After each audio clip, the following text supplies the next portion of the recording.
Welcome to the vulnerability analysis section.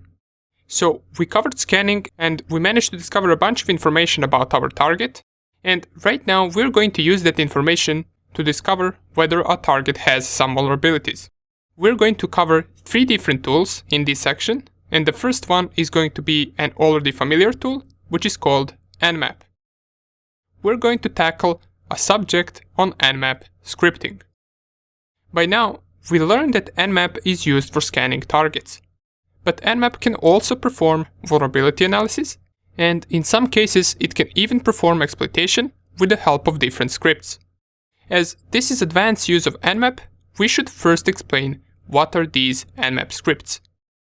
Well, Nmap scripts are commonly used in scanning to detect different service vulnerabilities.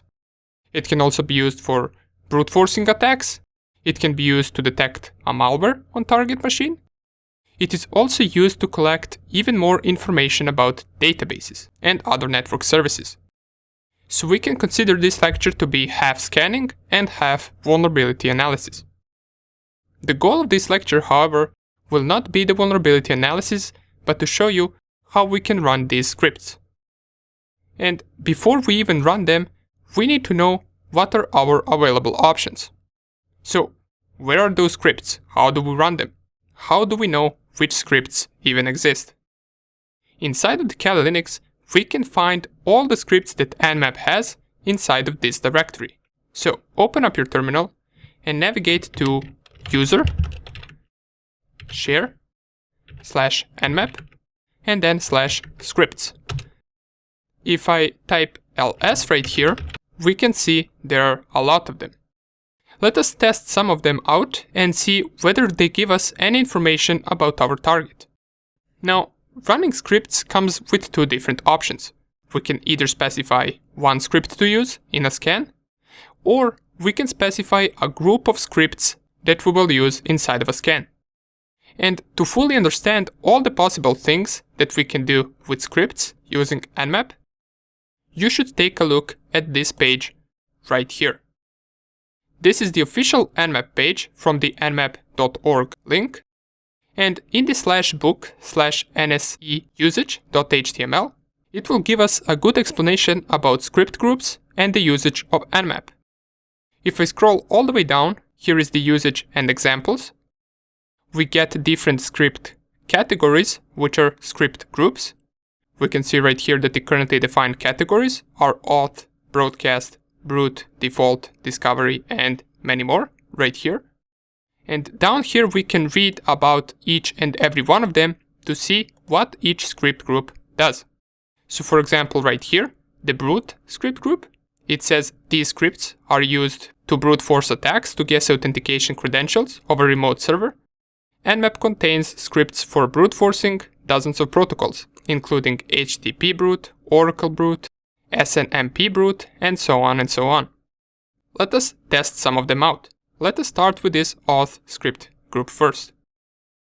We can read these scripts deal with authentication credentials or bypassing them on the target system. Examples include X11 access, FTP anonymous, and Oracle enum users. Now these right here that you read are single script names. And these single scripts belong to this larger script group. Right here it also says scripts which use brute force attacks to determine credentials are placed in the brute category instead. So right here there are no scripts that are used for brute forcing. And what brute forcing simply means is running a bunch of usernames and passwords onto the target system to discover which one is the correct username and which one is the correct password. But more about brute forcing later on. For now, let us go and test some of these scripts.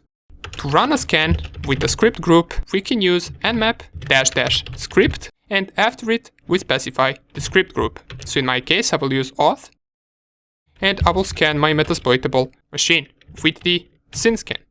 Remember, synscan requires sudo privileges, so let's add sudo and type in our password.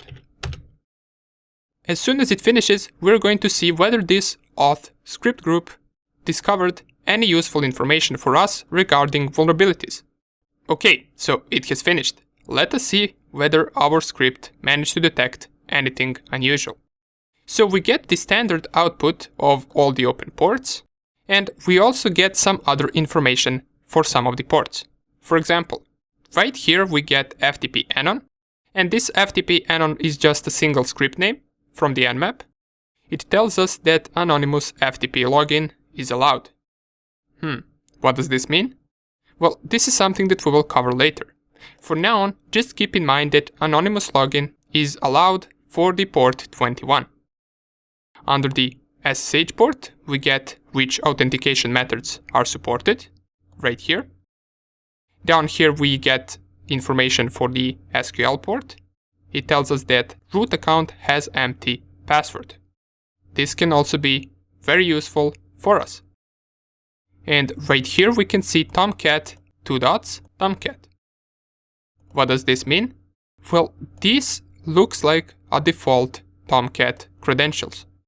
And if I go down here, it tells us post-scan script results. It says that this is a valid credential for Tomcat. It is for the service running on this port. Let us check this out. This might be the first vulnerability that we find. To check whether this is correct, we can go and open up Firefox.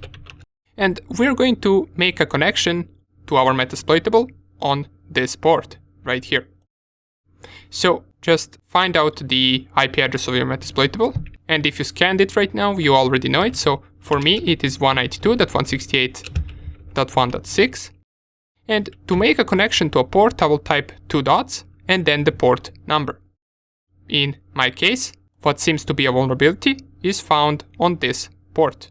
So let's copy the port and I will paste it right here. Oops. It seems that it only pasted the port. Let me just retype this and type the port like this. So 8180 and then visit this. And here we get the official Apache Tomcat page. Let's see whether we can find something interesting right here. And what we're looking for based on these credentials is a login screen. So this Tomcat administration seems interesting. If I click on it, it leads us to this admin page where we are required to specify username and password. And down here from our scan, we got Tomcat and Tomcat. Let's try it out and see whether it fits. If I type Tomcat for the username and Tomcat for the password, click on login. There it is.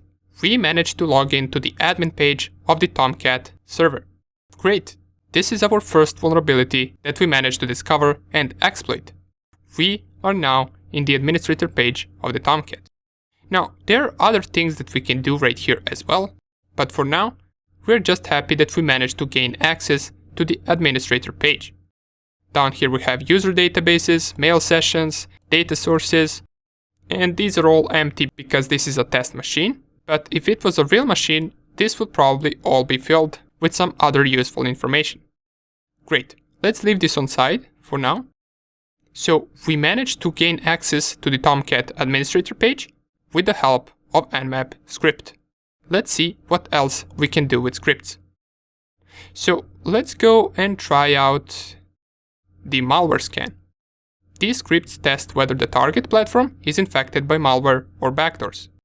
Let's see whether our target is infected with malware. We can run the same command, just this time instead of auth, we're going to use malware. Let's run the scan. And let me Control-C this just so we can make this faster. I'm going to use the -F option to scan only 100 ports and not 1000 ports. And it doesn't seem to find any malware right here. But what you can do with this scan, you can wait for us to first exploit the Metasploitable in the next section, and then test this scan once again to see whether you can notice any backdoors that we uploaded that are making connection to our Cal Linux machine. For now, it doesn't seem to give us any result for the first 100 ports. Let's try another scan. We're going to use right now the banner script group. And what banners are simply what the open port will give us as the information once we connect to it. Banners usually hold information disclosure, and by information disclosure they can give us the exact version of the software running on an open port. And we can see the scan has finished, and we get the banner which holds the version for the FTP. We get the banner for the SSH that also holds the version. And this is something similar for the version scan that we covered in Nmap. Now, sometimes banner will look something like this, and this is something that we cannot read. But I will show you in the exploitation section that this telnet port is one of the easiest ports to exploit and gain access to Metasploitable. And we are going to do this over banner. For now, it seems that we cannot even read this banner, but later we're going to use the exact same banner for telnet to gain access to the Metasploitable. Let's check out another scan. Let's try this scan group, and this scan group is called exploit. And while it runs, if I go right here and try to find that scan group, it tells us that the scripts that belong to this exploit scan group aim to actively exploit some vulnerability. Here are some of the examples of the script names that belong to the group. So this script group will actually try to exploit if it finds a vulnerability. Let's see whether it finished, and it did finish. Right here we can see port 80. Spidering limited to this found the following possible CSRF vulnerabilities. So here are the possible vulnerabilities that it found for this specific vulnerability. And from now on, don't worry about this type of vulnerabilities for the HTTP port we are going to cover in the website penetration testing section. For now, we're just taking a look at how we can discover them using vulnerability analysis. Let's go all the way up. And for the FTP port, it tells us right here that the port is vulnerable. It is running this version, and it seems that it managed to exploit it, as it says right here, vulnerable and exploitable. And right here we get the exploit results. The Nmap script ran this command, and it actually managed to get the root account on the target machine. So we found another vulnerability. Here is the FTP port that is exploitable. Now, we don't really know how to exploit it yet, but for now, with the help of scripts and vulnerability analysis, we know that this right here is exploitable. And in the exploitation section, we're going to see exactly how we can gain access and perform the same thing that the Nmap performed right here. Now, under these IDs, you will see this name right here. Now, get used to these type of names. This is how different vulnerabilities are labeled. This 2011 is a year when the vulnerability occurred. Okay, great. But these are just some of the script groups that we can run. Of course, we're not going to be running all of them in this video, since as you see right here, there is a lot of them. You can test them out and see what each and every one of them do. But for now, let us just see how we can run one script. We saw how we can run script groups, but sometimes you will only want to run a single script. And we already know that scripts are located inside of this directory, right here. And there is a lot of them. Let's go all the way up and try to find some cool script. This one seems interesting. Firewall bypass.